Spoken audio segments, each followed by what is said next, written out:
Manchester City are in good company. Liverpool suffer a hammer blow before their Barca clash. Antonio Conte wants a top Italian job, and we've got a roundup of all the day's transfer rumours. There are more coming up in the next few minutes as I'm your host Matt Froelich, you are the One Footballers, and this is the Daily News.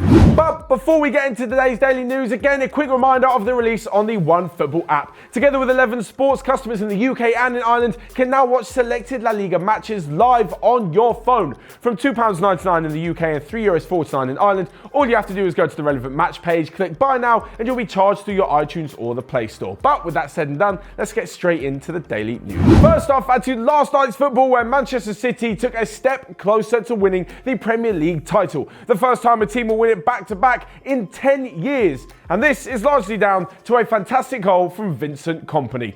What a strike.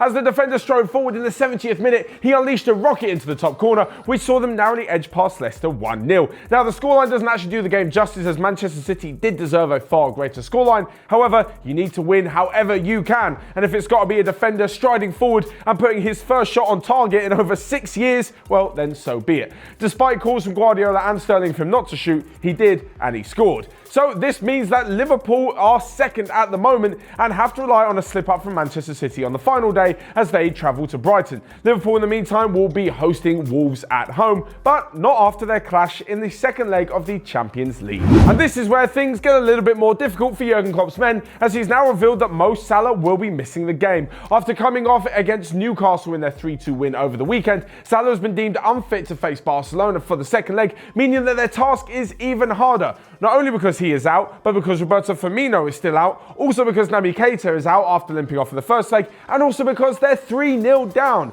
Now, for Liverpool to produce a fantastic Champions League comeback, well, it's not exactly unheard of. Barcelona also lost a 4-1 lead to Roma in last year's quarterfinals. However, things are looking very difficult, and without their main attackers, Jurgen Klopp may have run all that he can in the competition. If Liverpool had managed to score an away goal, I think they would have had more of a chance. But because they didn't, they're going to have to go and win 4-0 without conceding to the likes of Messi and Suarez. Suarez, by the way, who said that he wouldn't celebrate at Anfield because he doesn't want to be disrespectful to his Liverpool teammates. I think he kind of ruined the bond that he had with his former teammates and former fans by celebrating wildly as he tucked in the opening goal in last week's first leg. I don't blame him for doing it at the home crowd, and it's kind of good that he won't be doing it at Anfield, but it's yet to be seen whether he'll score or not. As mentioned before, if Barcelona do get that crucial away goal by scoring 1, then Liverpool will have to get 5 on the night, and their task becomes near impossible. But next up to some Italian news from Serie A, where the Champions League race is hotting up, and it also means that a few managers are interested in a couple of jobs, mainly Antonio Conte. Now, since being sacked by Chelsea at the end of last season, after winning them the title the season before that, Conte has been out of a job and has recently been linked with a return to Juventus with a move to Roma and AC Milan. He has said that he wants to join a team where he's able to challenge for trophies, so he obviously wants one that's in the Champions League and willing to spend a lot of money on a new squad. Now, this is where it gets a little bit interesting.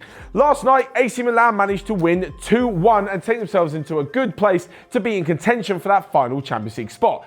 If they get it, it's probably enough to save Gattuso's job. If they don't, he'll probably be fired. As for Antonio Conte, once the job is open, he then won't want it because they'll be in the Europa League and not the Champions League. So AC Milan could be without a manager, as well as one of their best midfielders this season.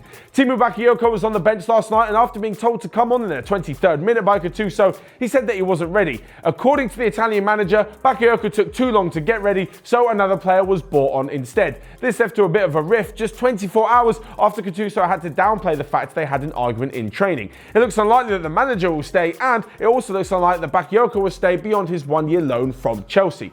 As for Antonio Conte, well, he had been linked with the Roma job, but much like with AC Milan, if they fail to get into the Champions League, it doesn't look like Conte will be taking that either. And lastly but not least, we come to a roundup of the day's transfer news, again as we edge ever closer to the opening of the transfer window. And first off, Manchester City have beaten Manchester United to opening talks about Bruno Fernandes. Sporting is said to want somewhere between 50 and 60 million for him. Elsewhere, and Jurgen Klopp has joined the race for Ajax's David Neres, Neres. Tottenham and Everton are interested in Betis midfielder Giovanni Lo Celso, and Napoli are looking at Newcastle United Spanish forward Jose Perez. So there you have it, all of today's daily news. But what do you guys think? I want to know your predictions for the Liverpool against Barcelona game, and also whether or not Manchester City can tie up the signing of Bruno Fernandes. Where would he even play? Let me know your thoughts in the comment section down below. Smash the like button whilst you're there and click here or here to check out all of the other videos that we've got going on OneFootball. But until next time, I will see you guys later.